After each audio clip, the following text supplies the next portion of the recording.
जय जय श्री राधे। श्री सूरदास जी के प्राकट्य महोत्सव पर विशेष। श्री कृष्ण को जिस प्रकार का श्रृंगार धारण कराया जाता था, भायम दृष्टिहीन होने के उपरांत भी भक्ति के प्राय श्री सूरदास जी श्री ठाकुर जी के श्रृंगार का ज्यों का त्यों वर्णन उसी समय अपना पद गाते हुए कर देते थे। गुसाई जी के शिष्य श्री गिरधर जी से तीनों बालकों श्री गोविंद राय जी, श्री बालकृष्ण जी और श्री गोकुल नाथ जी ने सूरदास जी के दृष्टिहीन होने के विषय में संशयवश कहा कि हम श्री नवनीत प्रिय जी श्री कृष्ण जी को जो भी श्रृंगार धराते हैं, सूरदास जी वैसे का वैसा ही उनके वस्त्र व आभूषणों का वर्णन करते हैं। आज कुछ ऐसा अद्भुत अनोखा श्रृंगार करे कि सूरदास जी पहचान ही नहीं पाए। श्री गिरधर जी ने समझाते हुए उत्तर दिया, सूरदास जी भगवदीय है, इनके हृदय में स्वरूपानंद का अनुभव है।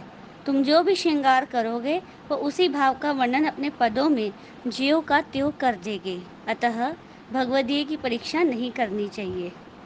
तब भी तीनों बालकों ने कहा, फिर भी हमारा मन है, अतः हम अपना संशय दूर करने के लिए कल ठाकुर जी को अद्भुत श्रृंगार धारण कराएंगे। अगले दिन प्रातः तीनों बालक श्री ठाकुर जी के मंदिर में पधारे। सर्वप्रथम सेवा में नहाए, तदोपरांत श्री ठाकुर जी को जगाकर भोग धरे, मंगल भोग धरे। तत्पश्चात ठाकुर जी को नहलाकर श्रृंगार धारण कराना प्रारंभ किया। ज्येष्ठ मास था, उषकाल के दिन थे और कुछ अलग भी करना था, अतः उन्होंने ठाकुर जी को वस्त्र धारण ही नहीं कराए। श्रृंगार में केवल मोती की 2 लड़ी श्री मस्तक पर, मोती के बाजूबंद, कटी किंकड़ी, नूपुर, हार आदि सभी मोती के, तिलक, नकबेसर, कर्णफूल ही धारण कराए। ऊपर से नीचे तक वस्त्रहीन, केवल मोतियों व आभूषणों का ही अद्भुत अनोखा श्रृंगार। श्री सूरदास जी जगमोहन में बैठे थे, अपने आराध्य श्री कृष्ण के ध्यान में मग्न। उनके हृदय में गहन अनुभूति हुई। अंतर मन के मानस पटल पर आकृति उकरने लगी और उन्होंने अनुभव किया कि आज तो श्री ठाकुर जी ने अद्भुत श्रृंगार धारण किया है, जो अभूतपूर्व है, न पहले कभी देखा है न सुना है। आज तो मेरे बाल गोपाल ने केवल मोती व आभूषण ही धारण किए हैं, वस्त्र तो है ही नहीं। मुझे भी इस अद्भुत श्रृंगार के लिए कुछ अद्भुत अनोखा भावपूर्ण पद गाना चाहिए। जब श्रृंगार दर्शन खुले और सूरदास जी को पद गायन हेतु बुलाया गया, तो अपने अंतर मन के चक्षुओं से अपने आराध्य के अद्भुत दर्शन करते हुए उन्होंने राग बिलावल में इस सुंदर अद्वितीय अंतर मन को स्पर्श कर लेने वाला ये अद्भुत पद गाया।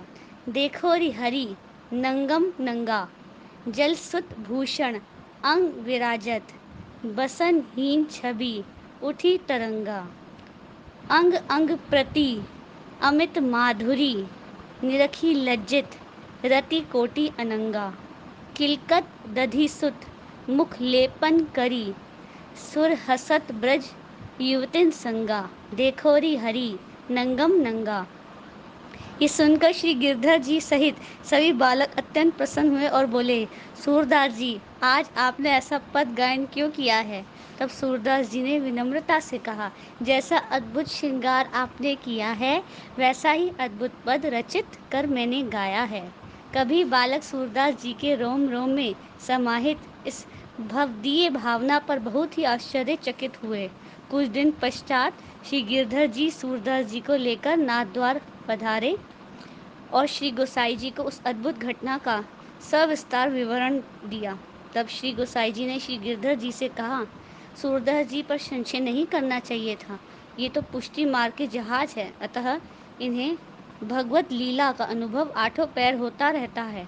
आज भी इस प्रसंग के अनुष्ठान में ब्रज में ज्येष्ठ मास के कृष्ण पक्ष में किसी भी दिन श्री जी को बसरा के मोतियों से गुथा हुआ आड़बंद धारण कराया जाता है और कोई वस्त्र धारण नहीं कराए जाते।